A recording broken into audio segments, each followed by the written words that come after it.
We're back, and today we're going to the two highest rated Jiu Jitsu gyms in Las Vegas, Nevada. We will be comparing Cascao Jiu Jitsu with Cobra Jiu Jitsu. No, not the one from Netflix. Both gyms were nice enough to let me come and drop in, and in order to properly rank them, we'll have to go through a few categories. Every time I go to another gym, I want to roll with the coach, roll with the students, see what the class has to offer, and check out the facility. Luckily, I was able to roll with both coaches, but I had quite different results. The main coach at Cobra Kai is Simpson Go. He's an old school black belt with a ton of experience, such as winning the ADCC US trials in 2007. He also gave this monster his black belt, and you all saw what he did to me, so let that sink in for a moment. Now, I may not have been as successful against one of his students, but I'm here to test myself against the professor and redeem myself. For once in my life, I was finally able to roll with somebody smaller than me, proving that I'm not the only hobbit in this world.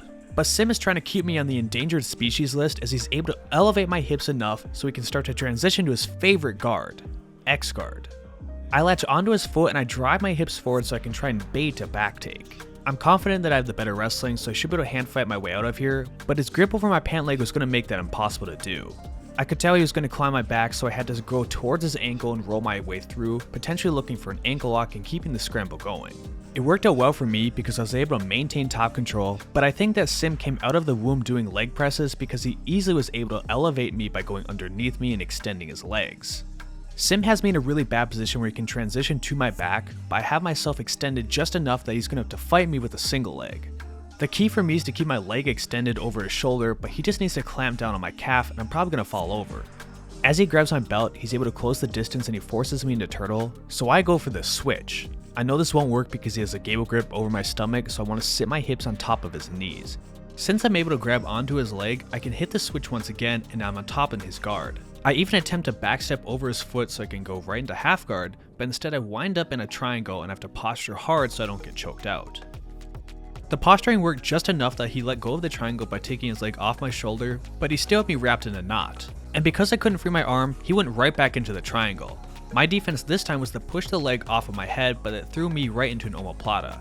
This also worked really well for him because he could grab the back of my belt, which would make it easier for him to hold me down. To defend against this omoplata, I wanted to push my weight into him so he won't be able to sit up. I also hook onto his leg because this will make it harder for him to sit up. If he can get to that position, it's almost a guaranteed submission, but with me hanging onto his feet and that I have the post right there, this makes it a little bit more manageable for me. It turns out that Sim is aware of my strategy of trying to use the post on my side, so he pushes us away from it. Now I'm in a pretty terrible spot, but my right knee is helping out a lot. I'm using it to push against his ribs so he won't be able to sit up, and he's also caught off at an angle. The next step is that I sit to my butt so I can free my arm from my omoplata and avoid the triangle, and finally we get to reset away from the post. I come forward into his guard with much higher ambitions that he won't elevate me and put me into X guard like he did before. And what a foolish thought that was, because it didn't take him too long before he once again elevated me and he started to chase my back once again. But this time I was able to strip one of his feet off of my leg, so it's going to be much harder for him to try and stand up.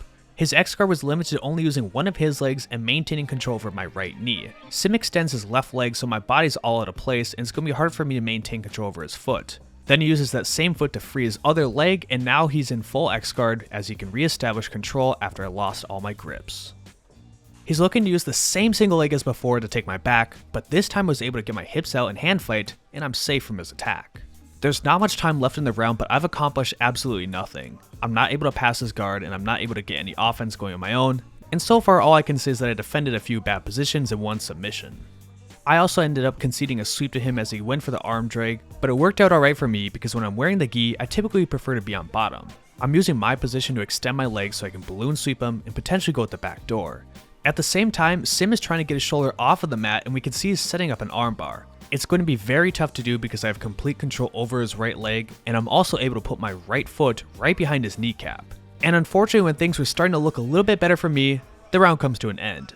I wasn't able to accomplish anything and he has some really good technique. Hopefully one day I'll be just as good as him. But before we can watch myself try and beat down another coach, we have to talk about something serious.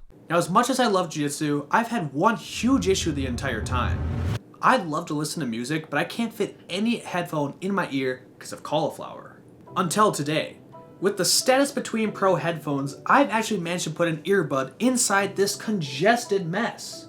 And while I was looking for headphones that would actually fit, I got so much more. These headphones are the only wireless Bluetooth headphones with 3 drivers. That means your music will sound better as it has a driver for the bass, the mids, and the treble.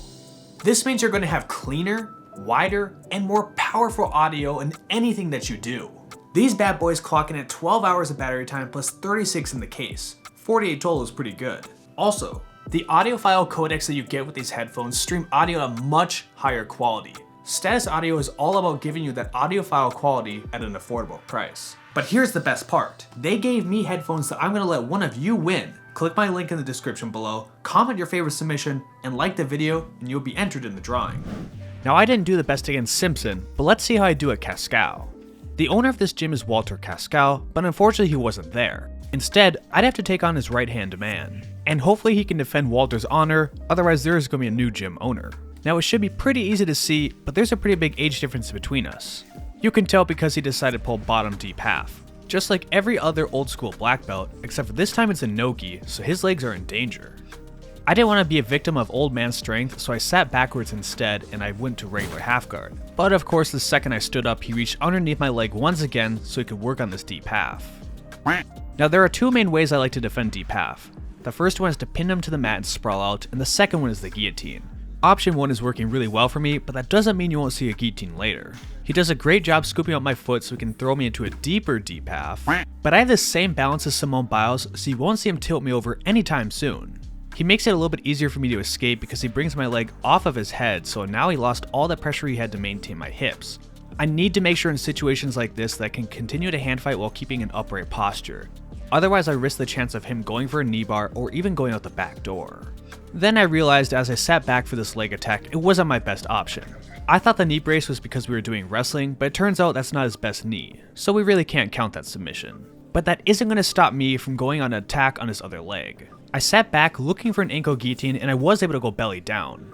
But I couldn't quite cut the angle that I needed. Instead of making a video just watching me with my face in the mat, I decided to come up for the sweep and I worked on my other favorite submission, the guillotine. By pinching my hips together and leveraging hard with my one hand, he was forced to tap and we can actually count that one. I love when the intensity cranks up because someone got a submission, so I was happy to see that when I stood up, he went for his own leg entanglement. Unfortunately for him, I was able to pull my leg through, get his knee out of the way, and I hit him with a knee bar, but I still love the attempt. Round 3 started in a pretty similar fashion where I was starting in his half guard, but it didn't take me too long to pass. But to keep the match a little bit spicy, as he shrimped, I grabbed onto his leg and I sat back looking for an inverted heel hook. But I wasn't quite able to keep it in my elbow pocket and he started to go for his own attack, so I spun out and I used this as an opportunity to go at the back door, pass into side control, then glide into mount as I could keep his arm trapped for a split second and establish a strong top position. And I should have known, but he managed to escape with Mount Defense 101. He posted against my hips with a strong frame and treated me like a paperweight. But his half guard wasn't going to hold me down forever. I pushed his knee down into 3/4 mount, and instead of going for a samurai roll, I decided to show the audience a new submission, the one-handed guillotine. It was nice to roll with the coach available at the time at Cascao. Wish it could have been Walter himself, but I appreciate having another black belt roll with me. For my rating, I'm going to have to give this one to Simgo. I rolled with as many students as I could at both gyms, but Simgo easily takes this one.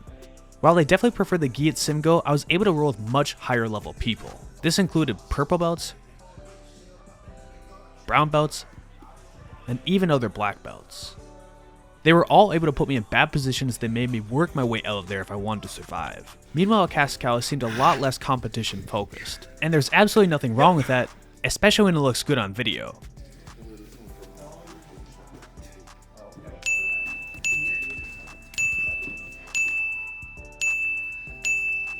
But if you want the harder rolls, Simgo is the place to train at.